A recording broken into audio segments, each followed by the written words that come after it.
Hello everyone and welcome to Movie Review UK. My name is MJ and today I am reviewing The Shallows. This Shallows stars Blake Lively almost exclusively, and she's pretty much at it alone for most of the movie. You know, there are the additional characters here and there, but this is very much her movie and she owns it, and I actually think she's great in it. Really, really good. Obviously she's an attractive woman, and they certainly play up to that fact during the movie with things like lingering shots on her bikini and whatnot. So there is some sexualization of aspects, but honestly, probably not complaining. She is actually very good in it as well. She commands the screen. She has got, I believe, good acting and realistic acting and a lot of terror in a lot of her things, because of course, if you don't know, this is a movie about a shark attack essentially.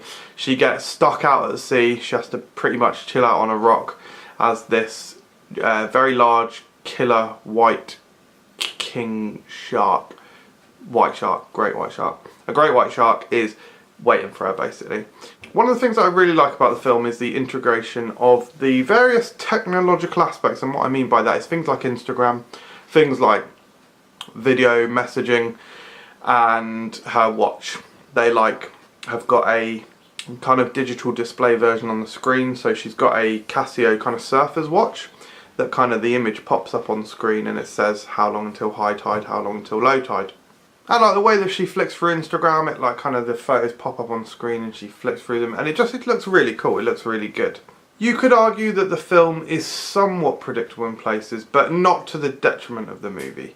This is a film that, you know, it's a shark trying to eat a woman, and you can kind of figure out what's going to happen. But there are still a lot of decent moments, and in fact, I would say that there are elements that are quite fresh and quite unique that I wasn't predicting, including the conclusion of the film and how it resolves itself.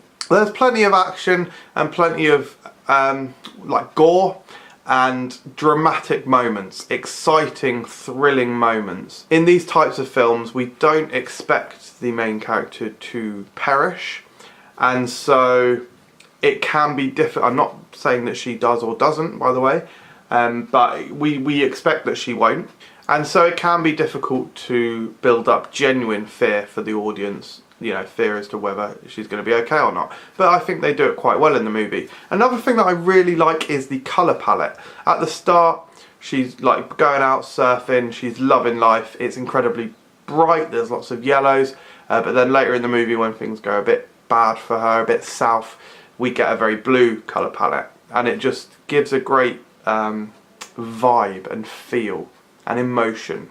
Another great thing is the soundtrack. It does a great thing with the camera works.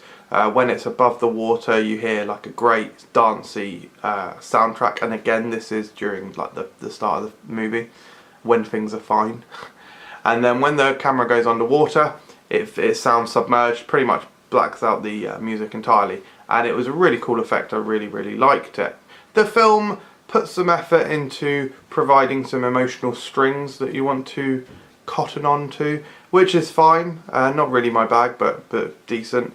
And yeah, just overall it is a very enjoyable movie. I have to give a special thank you and shout out to the person in the row behind me who was making chatter noises throughout the movie. He was actually narrating the film. At many moments he was like, oh, there's a storm coming, and like it would come up on screen 6 hours till high tide, and he would go 6 hours till high tide. I was like, what are you doing? I didn't say anything. I was very close, and I do have to say I am the kind of person that does say something, but I was trying to block him out, and yeah, I think it does make it a little bit difficult if they're actually directly behind you, but still, you know, we shouldn't feel like that. We shouldn't feel like we can't tell people to shut the fuck up in films. As I say, Blake Lively is great in it. She actually gets a little bit irritating herself because she narrates a lot of her situations, but of course because she is the only one in it, it would be largely dialogue free if she didn't. But just because she does it, it's a little bit silly in places. However, the actual shark itself is very good. I think there's some really well directed scenes, and I've never seen a movie quite like this as well. When it opened up, I got a little bit concerned because it really was like a surfer's wet dream. It was like surfer porn. I can't say I didn't like it. You know, I did quite enjoy it, and surfing is quite an exciting sport, of course, and it looks very impressive. But it's just something to bear in mind. As I say, I actually quite liked it in the end, and it is only very limited that I felt that way. And yeah, I really do quite highly recommend this film. I think the marketing on it's been pretty good. The actual concept of it is reasonably unique. It's quite a terrifying concept, and I think they casted a really good actor in the main role. She's really good, as I say, she commands the screen, and I was quite enthralled by her and by the movie itself. I would give it 7 out of 10. Thank you very much for watching Movie Review UK, everyone. If you have seen The Shallows, please let me know what you thought of it in the comments below, and subscribe for more videos.